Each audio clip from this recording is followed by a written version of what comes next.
कराची से हमारे chief sports reporter Rehan अकरम के मुताबिक वर्ल्ड ओलंपिक डे 2025 खेलों की रूह को ज़िंदा रखने का अज़्म।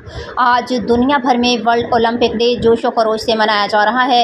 इस दिन का मकसद खेलों के ज़रिए दोस्ती, एहतराम और बेहतरीन कारकर्दगी को फ़रोग़ देना है। ये दिन सबसे पहले 23 जून 1948 को मनाया गया था, जिसके बाद से हर साल दुनिया भर में ओलंपिक इक़दार को उजागर करने के लिए इसे मनाया जाता है। कराची में सिंध ओलंपिक एसोसिएशन के ज़ेर एहतमाम ये दिन स्काउट ऑडिटोरियम में नहायत जोश व जज्बे से मनाया गया। तकरीब में मुल्क के नामवर ओलंपियंस जिनमें कमर इब्राहिम, नासिर अली, समीर हुसैन, जबकि स्पोर्ट्स शख्सियात में तमाम एसोसिएशन के ओहदेदारान ने शिरकत की। इस मौका पर सेक्रेटरी अहमद अली राजपूत ने ओलंपिक की तारीख बयान की। इसके साथ साथ ओलंपिक से मुतल्लिक सवालात व जवाबात का सिलसिले ने महफिल को रौनक बख्शी और मुख्तलिफ खेलों से वाबस्ता खिलाड़ियों ने शिरकत की।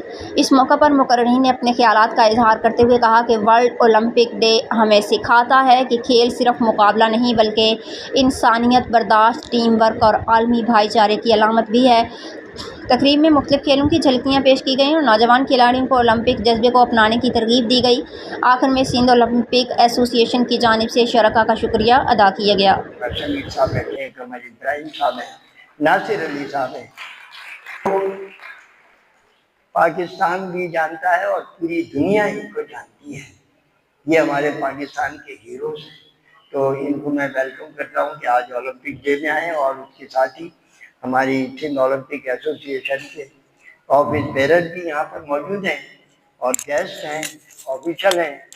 हमारे सिंध ओलंपिक के एसोसिएशन के लोग और मैन वुमेन सबको मैं अपनी जानिब से भी वेलकम कर रहा हूँ।